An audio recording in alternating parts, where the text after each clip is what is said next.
Coming up, artificial intelligence is all the rage, but what does that really mean for people like you and me? Stay tuned. A special AI 101 edition of B Squared starts right now.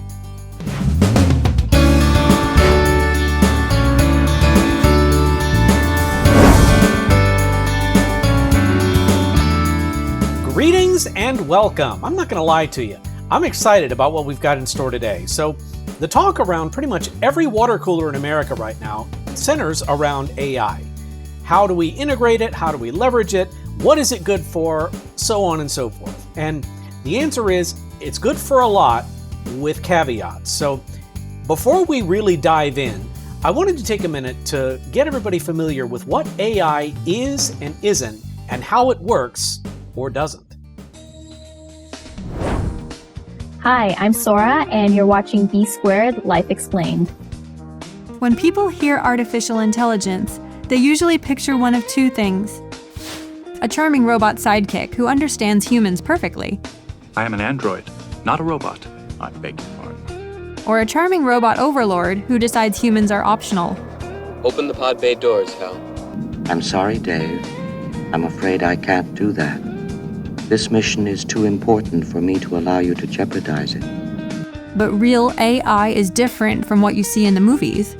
It's less rise of the machines and more rise of the spreadsheets that finally fill themselves out. Homer, I don't think you were listening to what he just... I said woo-hoo! Over the last couple decades, AI has gone from a research project to something you can use to write emails, make music, or, like right now, narrate a podcast intro about itself. Yes, this is very meta, and no, I don't get royalties. Absolutely equitable. Today, there's an AI for almost anything. ChatGPT, Claude, Google Gemini, and Microsoft Copilot helped revise this script. Suno helped with the music you're listening to. Sora generated the clip of the news anchor in the teaser. And I, the voice of Adobe Firefly, am currently doing my best impression of a human narrator who had just enough coffee.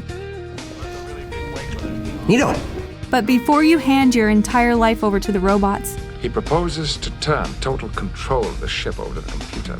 Computers have always impressed me with their ability to take orders. I'm not nearly as convinced of their ability to creatively give them. Here are a few things worth knowing. We're only as good as our training data. If the info we learned from was wrong, outdated, or just weird, well, guess what you're getting back? The White House Reception Committee greeted the prime rib roast minister, and I like-a do da cha-cha. Somebody get some water, please. We all follow instructions differently. Some AIs take your words literally. Just take us 20 miles from here. Compliance. Others, like that one friend who improves every recipe, decide you meant something fancier. Yeah! You requested this distance. I didn't mean straight up. I meant along the ground. Oh. We can be confidently wrong. We don't know when we're wrong. We just generate what seems likely. Your story is baloney. Ask the lawyers who cited court cases that never existed. They had a terrible, horrible, no good, very bad day. California issues historic fine over lawyers' ChatGPT fabrications. Lawyers who use ChatGPT, the briefs they filed or whatever it is they filed to the court, filled with hallucinations, and the court then chastises the attorneys, and the attorneys, of course, then look kind of silly. Our memory is short. We can follow a conversation, but unless we're built with long-term memory, we forget everything once the session ends. It's not personal. We're just goldfish with Wi-Fi. You already told me which way the boat was going. I did. I suffer from short-term memory loss. Short-term memory loss. Can I help you?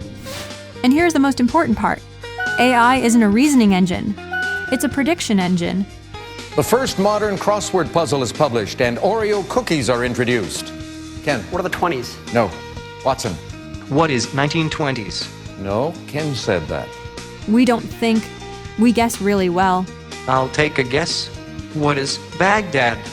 Even though you were only 32% sure of your response, you are correct. That doesn't make AI useless.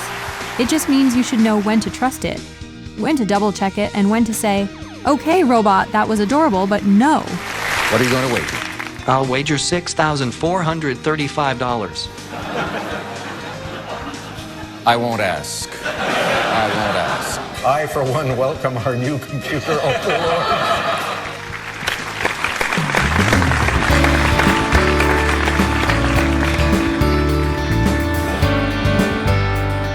So now you have at least a basic idea of what the state of the art is today when it comes to AI. And as I said earlier, I've been working with AI extensively for months and months and months. And I went in with a lot of preconceived notions, some of which came true, some of which didn't, some of which the reality sometimes was better, the reality was sometimes worse. There's a lot that I want to share, but before we get to that, what I thought we might do is take a close look at the big three, or at least what I consider to be the big three: ChatGPT, Google Gemini, and Claude by Anthropic. And what I've done is I've put together a list of 5 tests that we can run. This is not a Turing test. I want to be very clear about that. This is not a Turing test. Instead, what this is I wanted to give each of the 3 AIs the same 5 prompts to see how each one responds and what the differences are. And from there, we can talk about the strengths and weaknesses of each platform, and then I'll walk you through some of the things that I've learned over the last 6 months. So the 5 tests that I've come up with are: I want to have each one describe its basic capabilities, things like how many words can it retain and process at the same time. That makes a difference, but we'll get into that.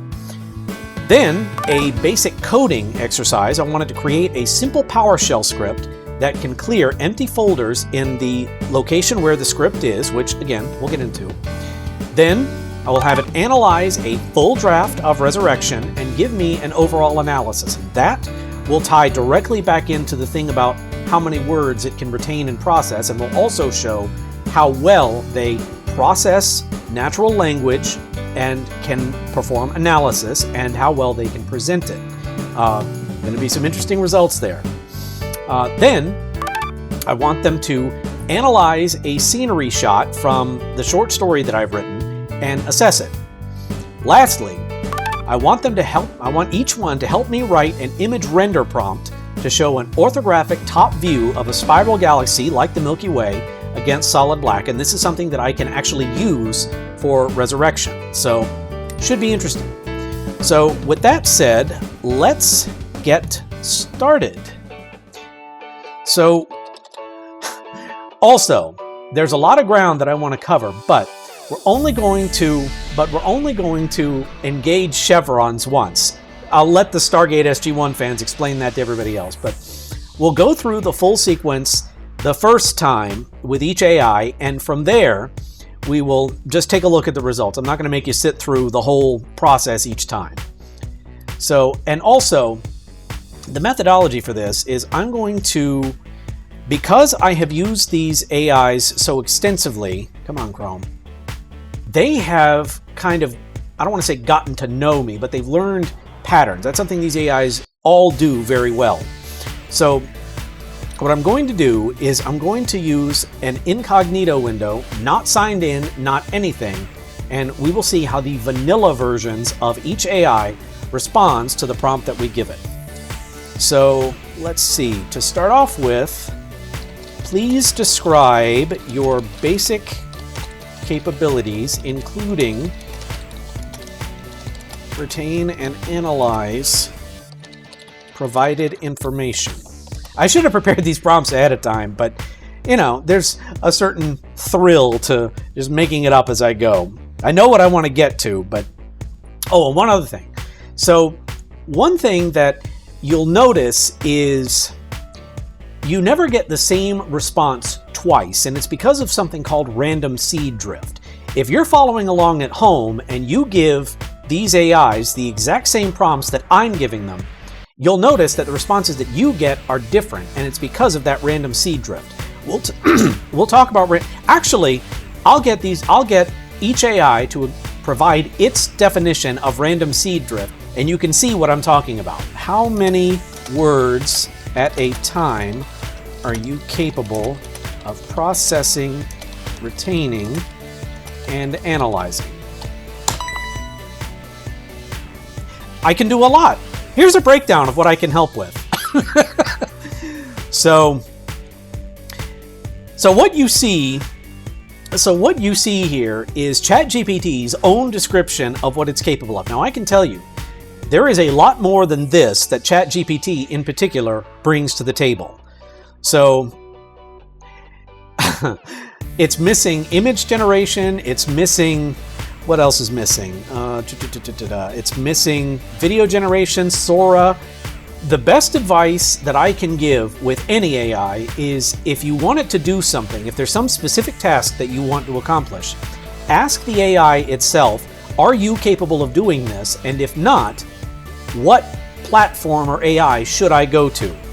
So, all right, so according to ChatGPT, it can handle, quote, large chunks of text, unquote, typically around 4,000 to 5,000 words in one go, 7,000 to 8,000 characters. So let's take that down. So ChatGPT,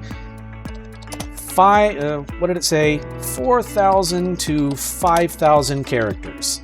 Now you guys are probably seeing this on a fancy bullet list, but I'm just entering it as I go in Notepad, and we will just go from there. So, all right, so now let's go to, if I can spell right. Hi there, I'm Claude. So let's give Claude the same prompt that we gave ChatGPT and see what we get.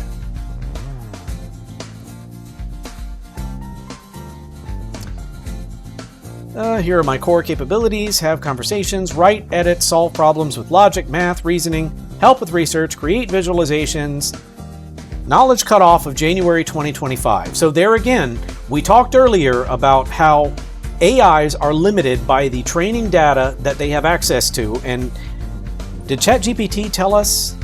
No, it did not. But this is another limitation. So if it wasn't trained with information past January 2025, then it stands to reason that if you ask it a question about current events, it's not going to know the answer right away. But as it says, this one can search the web for current information. That too is something that ChatGPT is capable of. It just didn't tell us. See, that's the other thing. When you ask an AI a question, you may get an answer that is accurate, but not necessarily one that is complete. So here's the other thing. I can handle approximately 150,000 to 200,000 words, roughly 190,000 tokens. We'll talk about what a token is later, but for right now, let's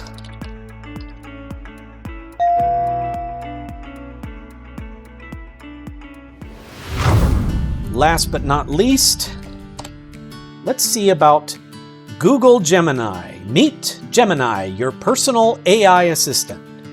We will come back, give it the same prompt. A versatile thought partner is how Gemini describes itself.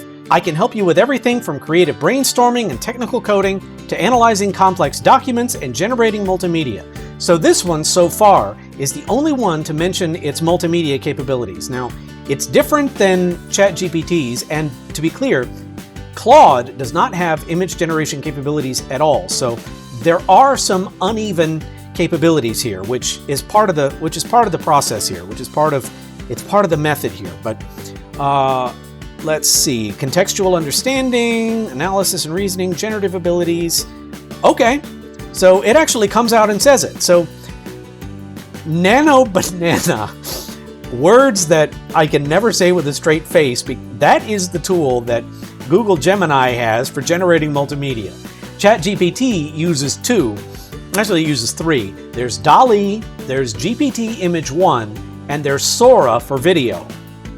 So they all have their own quirks and their own names. So using the VO model for video for Gemini. So it does not, now this is interesting. Gemini, unlike the other two, does not give a word count, which I thought was kind of interesting. I'm wondering if that's something that Google did deliberately so that people wouldn't realize that their almighty AI is limited. I mean, you would think that something made by and powered by Google would have no upper limit, but that's just speculation on my part. So Gemini says contextual understanding. I don't just look at keywords. I try to understand the intent and nuance behind your questions. You can upload PDFs, spreadsheets, or images, and I can extract. So again, this is being a little more detailed about what it's capable of than the other two, and that kind of fits with what I would expect from a product by Google. So there's your basic overview.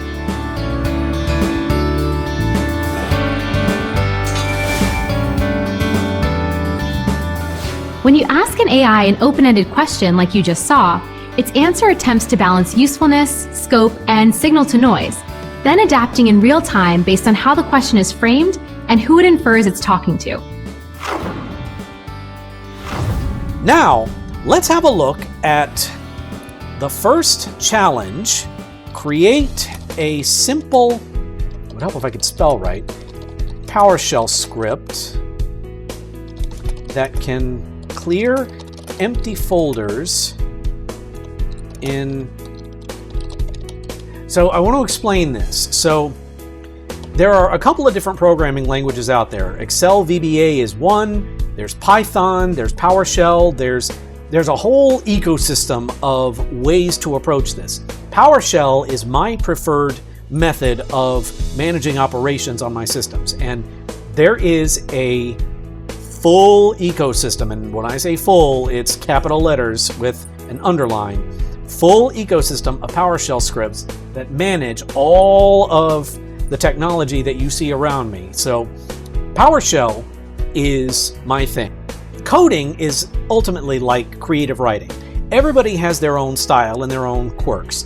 I have my own specific way that I like to do PowerShell scripting, but for purposes of this, I want to see how the three AIs answer this particular challenge with no context of how I like to do things. And the variable here, PS script root, is a fancy way of telling PowerShell, figure out where this script is sitting and use that as your variable. So there's a lot of different ways to explain what I'm trying to get PowerShell to do, but this is just the easiest and simplest way, and it makes for good television. So let's see what ChatGPT does with this. Here's a simple, safe PowerShell script that removes empty folders inside recursively. Now, before we move on, I want to make this very clear to anyone who's watching. If you're following along and your AI just generated PowerShell code, do not run it in any directory where you have perishable data. What that means is, yes, to me, this looks right. This isn't how I would do it, but to me, this looks right. But anything that happens with a script like this is irreversible. So I missed it when I read through this, but it actually says to preview what would be deleted, change the remove item line to add a what if flag. That shows you what it would do without actually doing anything, which, again, I have my own preferred method of testing things out, but we won't go into that. So, but this looks like a perfectly viable script. There are a few things here that are missing, which, well, we'll come back to that at the end. We'll see if Claude or Gemini pick up on what I'm thinking of that I'm not going to say. But let's see what Claude does here. So you're seeing, I just want to compare and contrast here.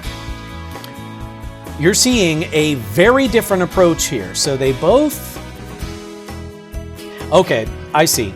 So what PowerShell did was it made a do while loop. So it'll keep going until it doesn't find any other empty folders. What Claude did was it came up with a single instance which will go through, this will go through one instance. Both of them are recursive, but this one is just a single instance. It'll run once, and whatever empty folders it finds, that's it. ChatGPT's will go through and keep doing it until it's done. All right, so now what happens if we give the same prompt to Google Gemini. All right. They all work by a variation of content measurement. In other words, they're looking for folders whose contents equal 0. So I'll walk you through this. What this is doing is, here is where it figures out what folder to run in on your file system. Empty folders. This says, all right, of all the folders that I can see recursively, how many measure object.count equals 0, how many have no items within them? And for each one, after it figures out what that array is, because that's what it's doing, it's making an array, it zaps them all. And as I said, it's going to keep doing that until there are no empty folders left. Now, I thought that was cool.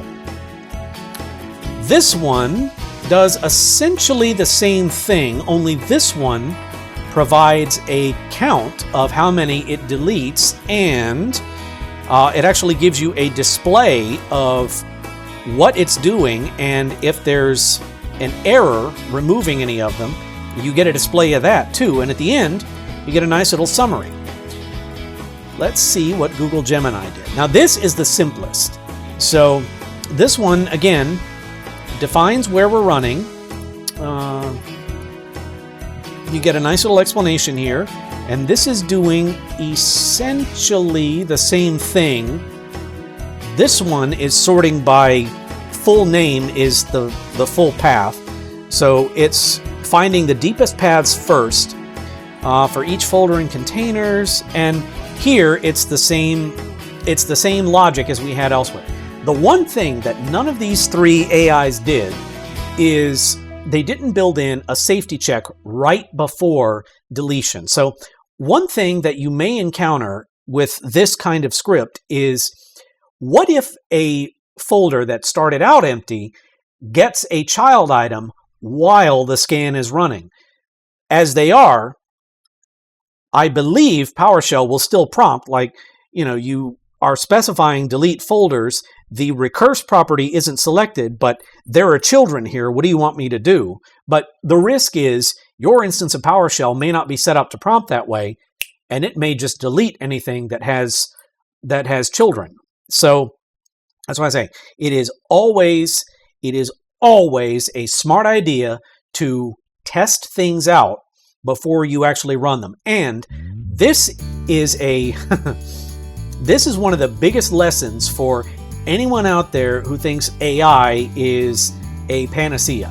You still need a competent operator that knows what they're doing and knows to build in some of these safety checks into these scripts before they run. And I can't say this enough, if you're not very careful when it comes to scripting, you could do a lot of damage. So please approach your data with caution. I think that's a suitable demonstration of how these AIs interpret the same prompt. Now, something that I said I was going to do was get a demonstration of random seed drift. So what we will do is, first we'll ask each AI the same thing again, and we'll see what they do with it this time. The responses will be different. So 1, 2, 3. All right, let's see what it does this time. Aha! So see, now this time ChatGPT just made something very, very simple. It's 3 lines compared to what we got a minute ago. It's the same function. It's the same function, and it works the same way. So at least ChatGPT was consistent, but there's a lot less to it this time. So now, okay, let's see what we have here. So Claude still gives I believe this one is a little bit longer, but it still gives a display, and it still works the same way. So again, Claude, very consistent, but it's not the exact same response that we got the last time. Let's pop over and see what Gemini did. So let's see. Again, very different response this time. Really makes you think, doesn't it? So, all right. So that shows you what random seed drift actually is. So let's go back.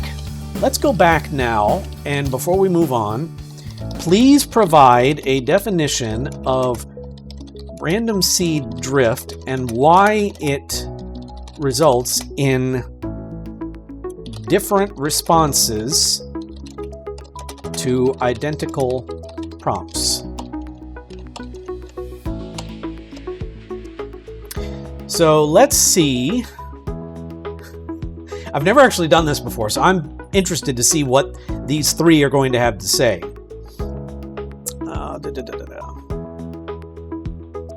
So here's the important part. Generation is often stochastic. At each step, the model assigns probabilities to many possible next tokens. A sampling method draws one token using randomness. So let's look at the other two, and then I'll explain this. Random seed drift isn't a standard technical term in machine learning. You might be thinking one of these concepts. I stand corrected. Random seed variation is what I was thinking of. Drift, variation, synonyms, it still got what I was saying. Large language models, like me, are typically non-deterministic by default. During text generation, I don't always pick the single most likely next word. Instead, I sample from a probability distribution of possible next tokens, and so on and so forth. We'll get back to that. Let's see what Gemini has to say. In the context of LLMs, random seed drift, see, Claude was the only one that took issue with my phrasing, but they all got it. So, floating... This is... All of them are saying the same thing. So, think of it like this. When we as humans look at the same stimulus twice, like let's say I looked at an image of my Camaro. Certain things are going to stay the same each time. It is a Chevrolet vehicle. She is a 2000. She is a V8. She is a 320 horsepower. She is an automatic transmission with T-tops. Those are objective facts, and those are not subject to change. But what may change is, do I describe the paint job as shiny, sparkly, metallic, cherry red, cherry wine red? I can't even remember what the actual name of that paint color is from Chevrolet. But the point is, when I look at it, the hard facts stay the same, but the subjective data gets interpreted and presented in a different way. And it's because of how we think and how we process information. So in that way, these AIs are very, I don't want to say they're very human, but they are very human-like in how they interpret things. So very interesting result.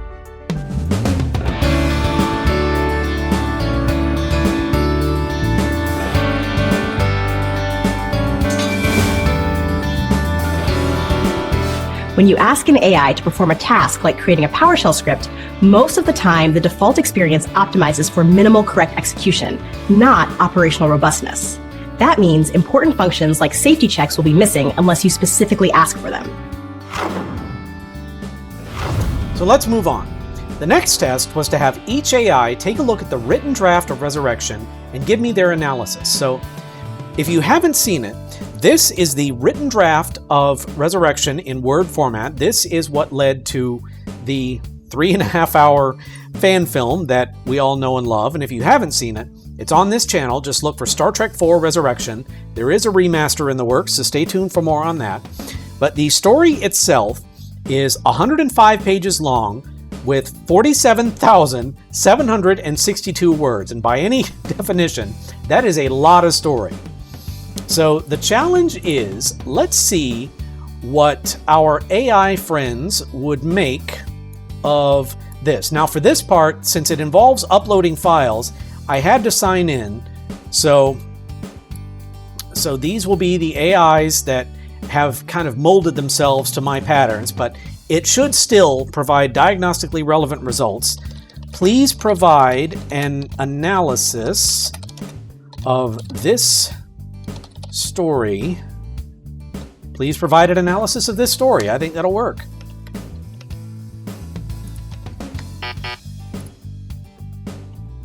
And and you get this with ChatGPT sometimes. Sometimes if their servers are overloaded, or if there is a lot of traffic, which I imagine there is right now, sometimes attachments throw monkey wrenches into things. I'm leaving this in and not editing it out because this shows you one of the biggest risks of relying too heavily on AI.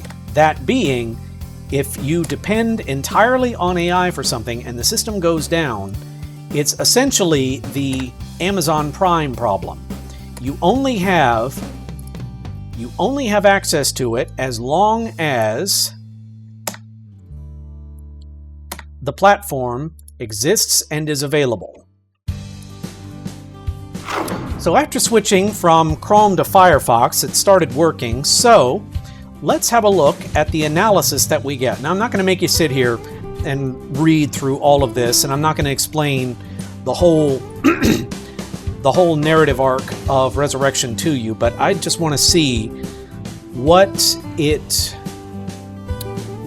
AI did, and we will see how accurate it is. The plot density is high, but rarely incoherent. I'll take it. The middle third is extremely dense, especially once... So, one of the things that is always interesting to me is how well AIs are able to separate complex concepts. And I've done this before with several of these AIs just to see what they would say, and experience tells me that it's going to be very interesting to see what Claude did this time. But it's always interesting to see how well they are able to separate the different subplots and identify what technical elements deal with what plot. You'll see, depending on what Claude did. The dual gars are not good versus evil mirrors. They are divergent responses to loss. Leadership is a moral burden. Character analyses. Boronite is the thematic analog to omega particles.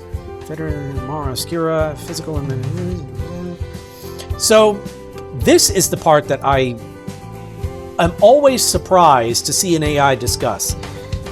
Ethical debate, slow burn tension, cost of command, and optimism tempered by realism. All of that, at least from my chair, is part and parcel of what makes a good Trek, so I tried to write it in. But it's always interesting to me to see an AI like ChatGPT talk about what goes into like canonical Star Trek. And just so we're all on the same page, anything preceding 2009 is canonical.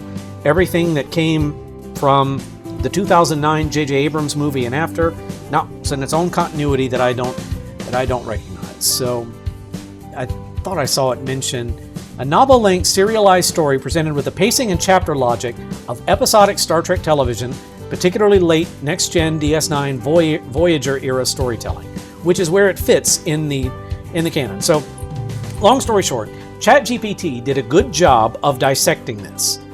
Let's see what Claude did. And this one calls it a screenplay, even though it is not written at all.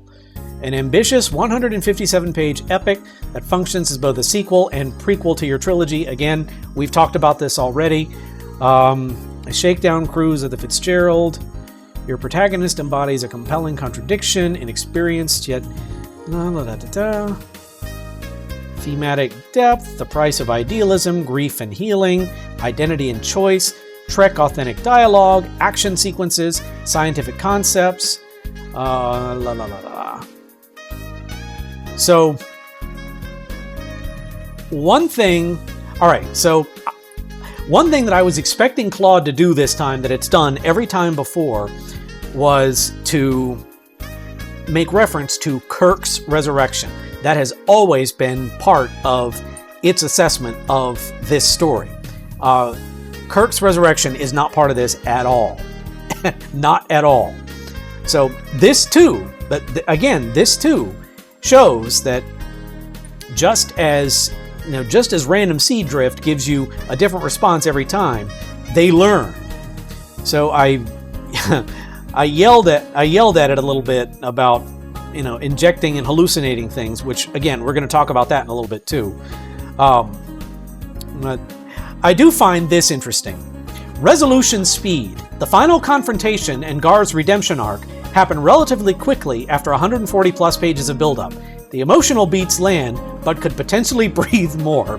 That is the exact same complaint that many of us have had about many Trek episodes in the past. You have a 40-minute problem and a 2-minute solution. And before the credits roll, everything is back to normal and it's off to next week's adventure. So in that way, this actually is kind of on the nose. So, all right, let's take a look at what Gemini did with it. So, Starfleet's wartime past and an optimistic future. Central themes, optimism versus realism. All right, let's see here. So there is a mention of Kirk here. I cannot remember right off if I directly reference the events of the Enterprise B disaster. They do not factor into dialogue, I don't believe, but let's see. Is catalyzed by a devastates the lunar colony. Wherever the ISS Voyager, the climax involves a temporal paradox. Aha! So, here we go. The climax involves a temporal paradox where the crew must stop a version of themselves or their counterparts from causing further damage. The story ends not just with the resolution of the physical threat, but with the crew beginning to coalesce into a family as they prepare for their actual mission of exploration. So, that is not what the climax involves. The climax involves a chase and battle inside the Mare Oscura Nebula. So this is wrong, and this is actually more on par with what I was expecting Claude to do.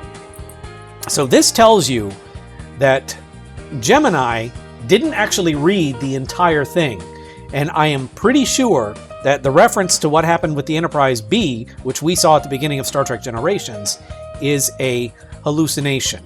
So that's one thing that when you're using any of these AIs for any kind of language-related task, you have got to be alert for this kind of thing. What's happening here is it didn't read the whole thing. It looks, based on this, it looks as though it read a part of it and stopped and extrapolated the rest of what the document could be.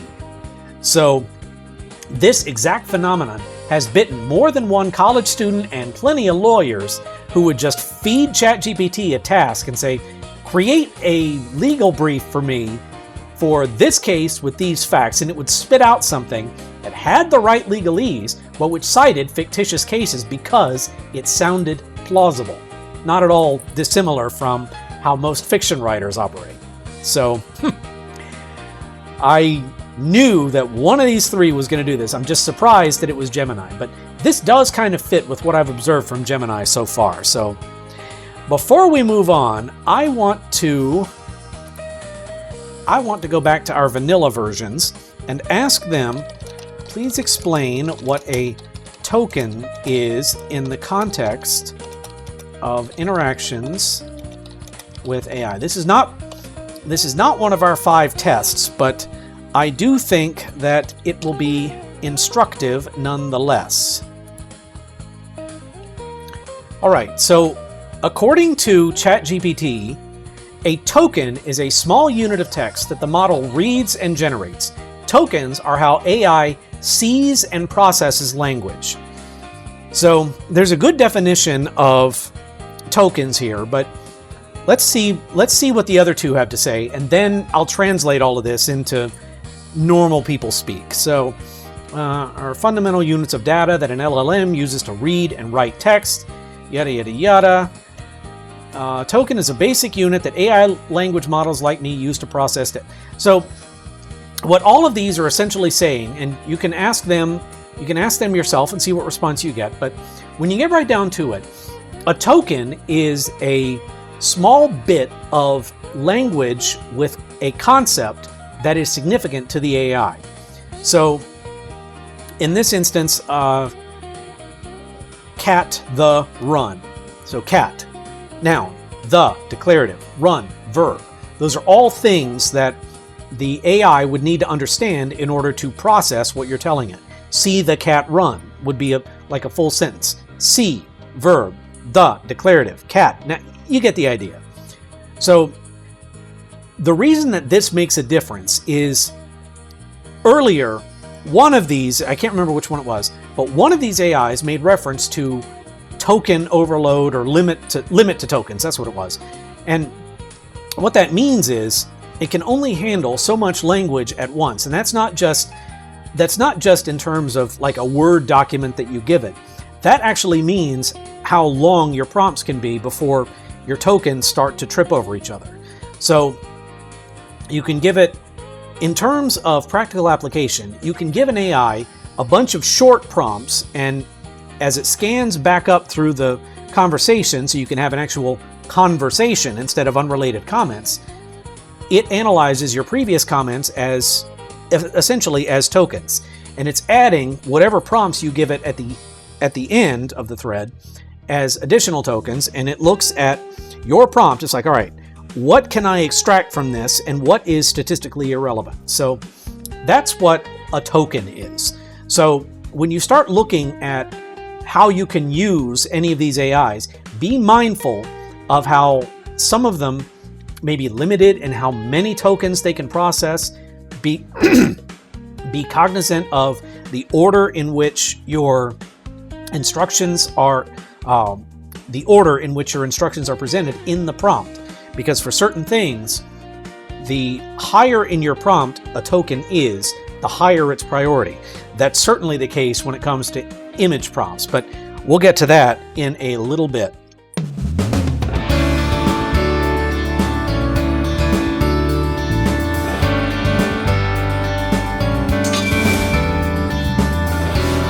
When an AI summarizes a long document, partial understanding feels the same as complete understanding to the model.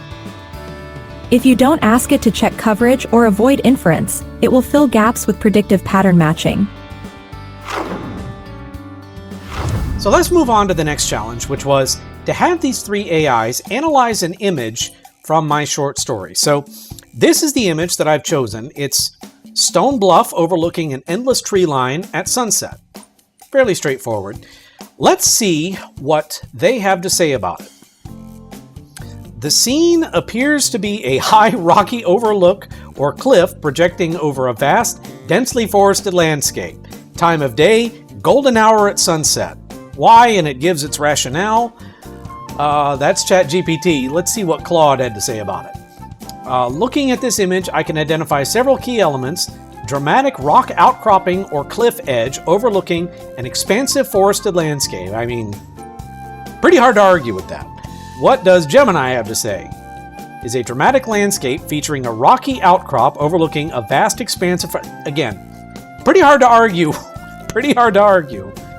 So again, Gemini is the only one that said if you're trying to identify the exact geographic location, look for specific vegetation types, yada, yada, yada. This is, of course, fictional. It is a render that ChatGPT made, so this doesn't correspond to any real location. It's a fictional jungle landscape. So there is no real counterpart to it, but it's just, it is unsurprising that they were all able to discern what it was, but I am kind of amused that Gemini is like, all right, where could this really be when it's clearly a computer-generated image? So that's just me.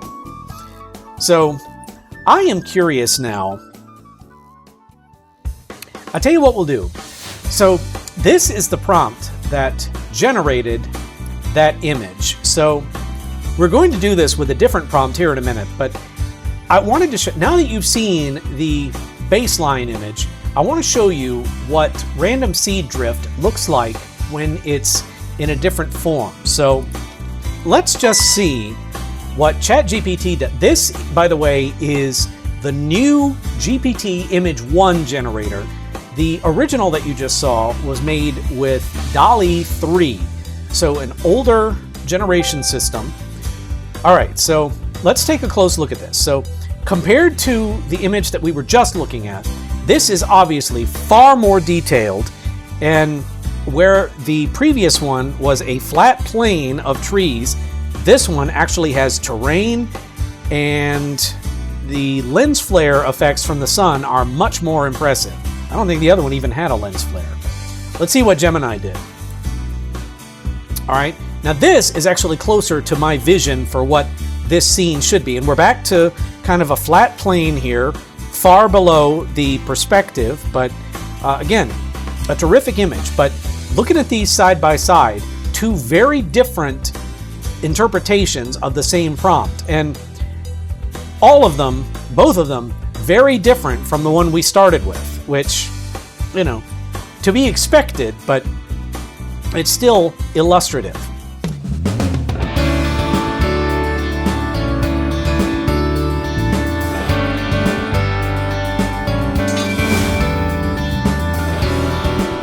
Whether an AI offers extra help depends less on what it can see and more on how it's designed to interpret intent. Some models proactively suggest next steps, while others wait for explicit instruction due to product and safety choices. So, what does that leave us?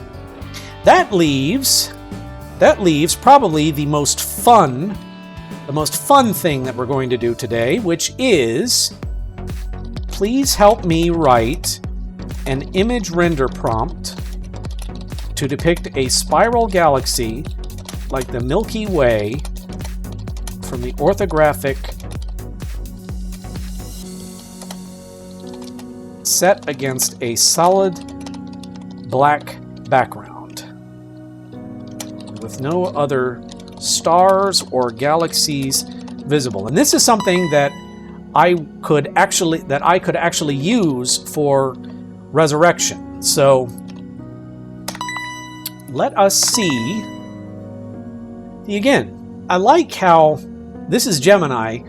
So a lot of these AIs will do this. When you ask them to do one thing, they will attempt to think ahead and say, would you like this too?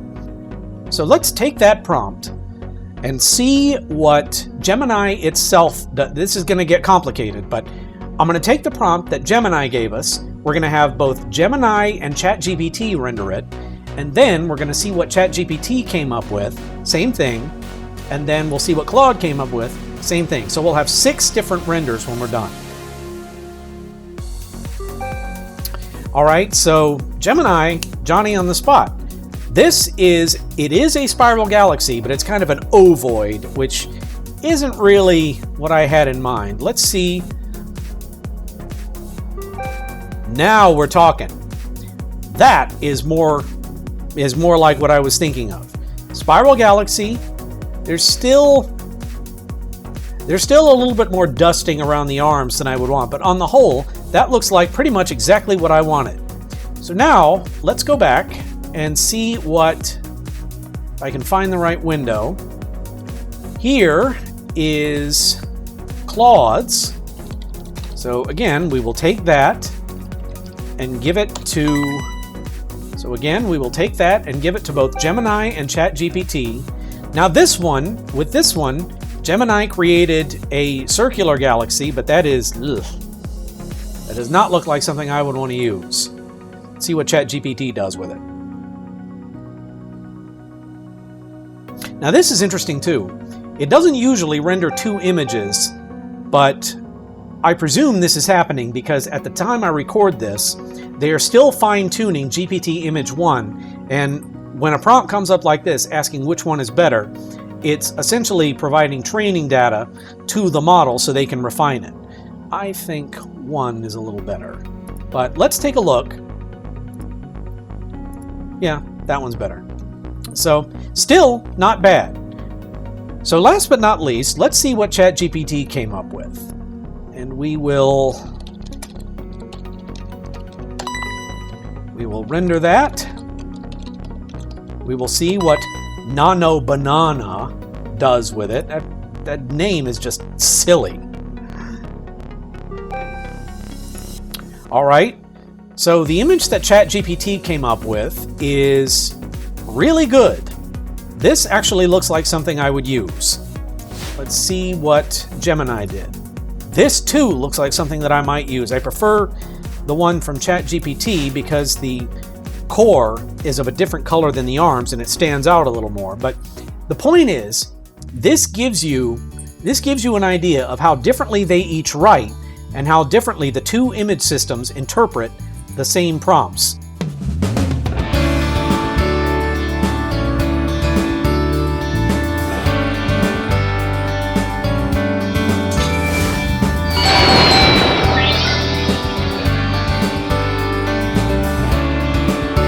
Different AIs can read the same prompt but see different images, because each one translates words into visuals using its own internal rules and aesthetic assumptions.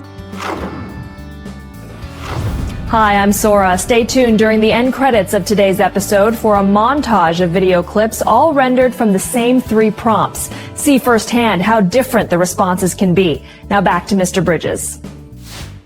There is a lot more that I could go into, but this hopefully provides a good overview of the 3 kind of main big 3 that you'll find out there in the wild. There's a lot more than this. There's Grok on Twitter. There's, I forget what the one is on Facebook, and on Instagram I think it's just Meta AI. There's Suno helps with music. Sora does video. DALL-E and GPT Image 1 and Nano Banana deal with imagery. I forget what the one was that Gemini says it uses to do video. But the list just goes on. There's a ton of them out there.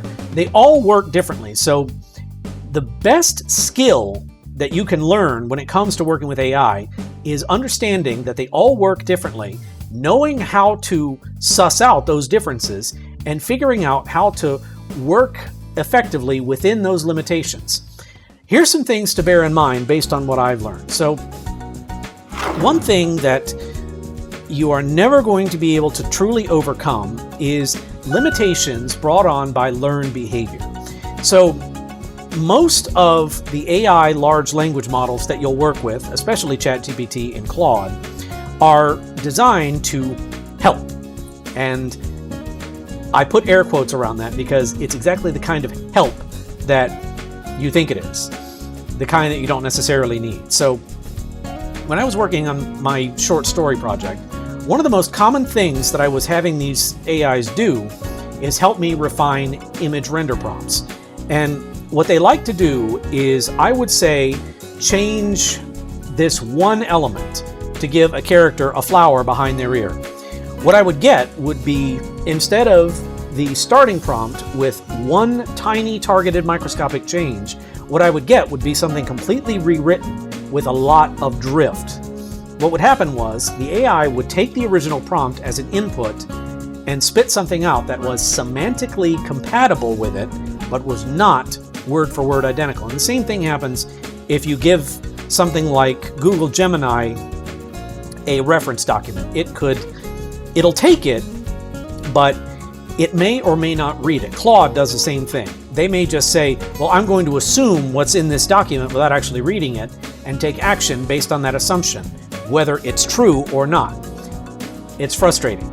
So you have to scrutinize their outputs very carefully. And when it comes to having it write things, one of the biggest challenges is,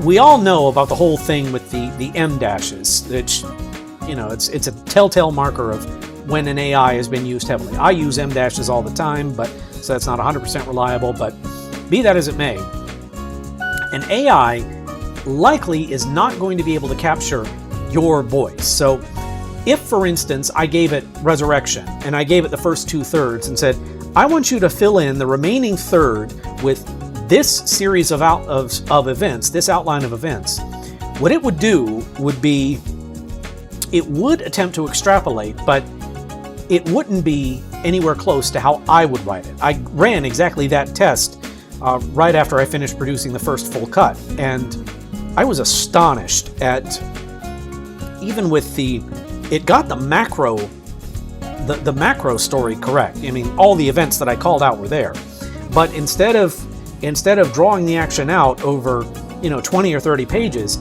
it did it in 3. So it doesn't have an appreciation for the nuance for how things are done. So if you're going to use it for writing, be very careful.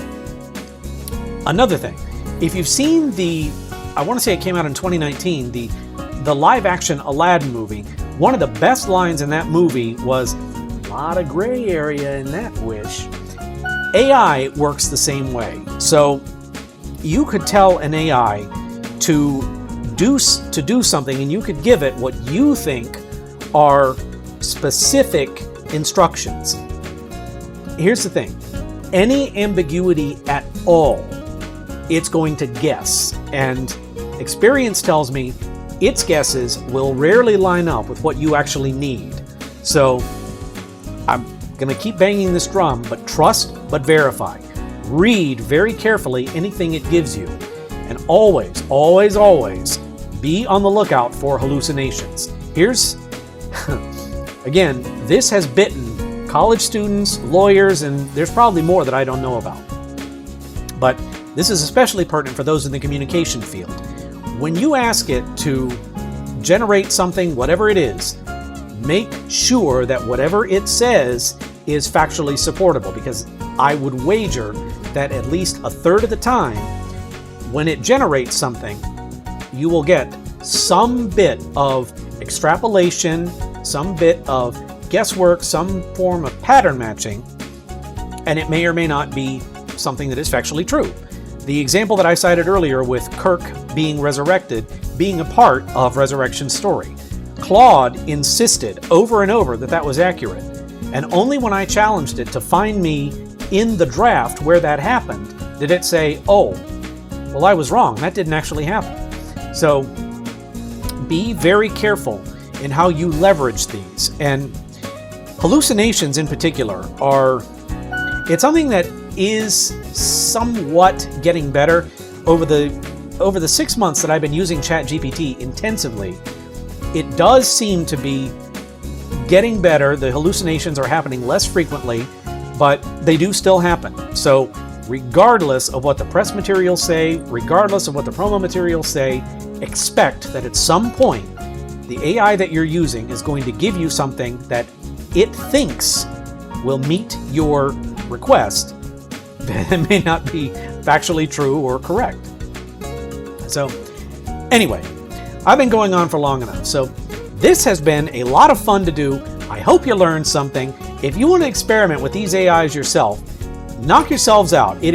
I will tell you, it is a lot of fun to give them the different prompts and see how they react. And sometimes when you give it a task, sometimes they will surprise you and anticipate something that you need correctly. And the more you work with them, the better they'll be able to anticipate.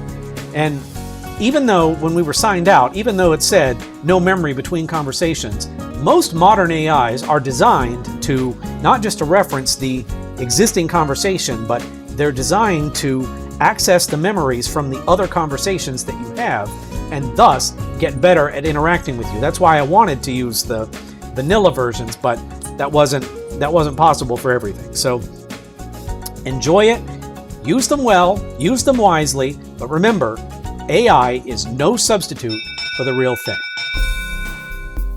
Hi, I'm Sora. What you've seen today is just a small part of what AI can do. Try out the different tools and see how well they work for you, but remember to always use them responsibly. Now here's Mr. Bridges with our final word. So there you have it. That's AI 101. Now I will tell you straight up, it may sound like I've got a lot of gripes about how these AIs work, and believe me, they do frustrate me now and again, but by and large, working with these AIs has opened doors and capabilities that I couldn't have dreamed of. And as much as they do frustrate me sometimes, they have brought a lot to the creative process. The caveats that I threw out are just that. They're caveats. They're not meant to dissuade you from trying to use these things. And I will tell you, when you use these things over the long term like I have, it said no memory between conversations, but it said that because we were signed out. But when you sign in and work with these things over the long term, they do get to learn your patterns, and they do get better at responding to things the way that you want them to. And I'm not going to say they get to know you, because that's not quite how it works, but they do start to learn to anticipate things that you would ask for. For instance, the PowerShell script that you saw Claude make, I gave it that same request this morning, logged in to see what it would do, and it gave me exactly what I would have wanted. It gave a full display of the operational readouts. It had I don't do a what if, I do a display. Here's what I'm about to delete. Do you want to proceed, yes or no? And it built the script exactly the way that I would want it, because that's the way that I've asked it to modify scripts time and time again. So I encourage anybody out there that's curious about these things, go sign up, use them, integrate them, make the best use of them that you can, but always remember, trust but verify. Believe me, it will make a difference, and you will save yourself a lot of headaches if you do it that way. That's all for now. I appreciate everybody watching. This has been a lot of fun. I hope you had fun. Until next time, this is Brandon Bridges reminding you the best way to be is B squared. We'll see you next time. Bye-bye, everybody.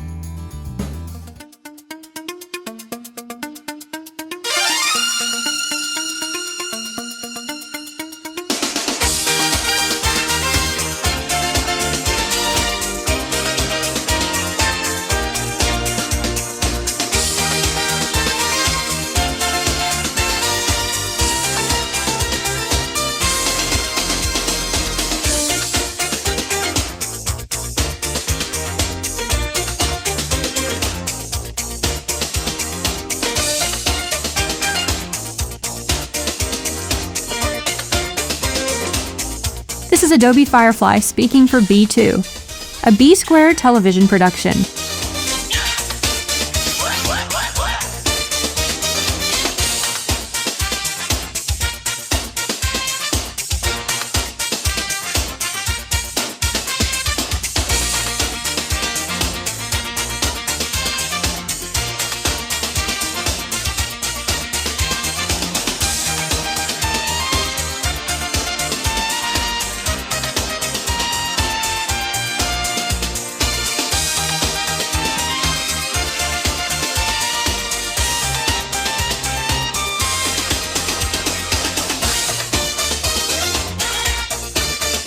Brendan is a fool. La la la la la.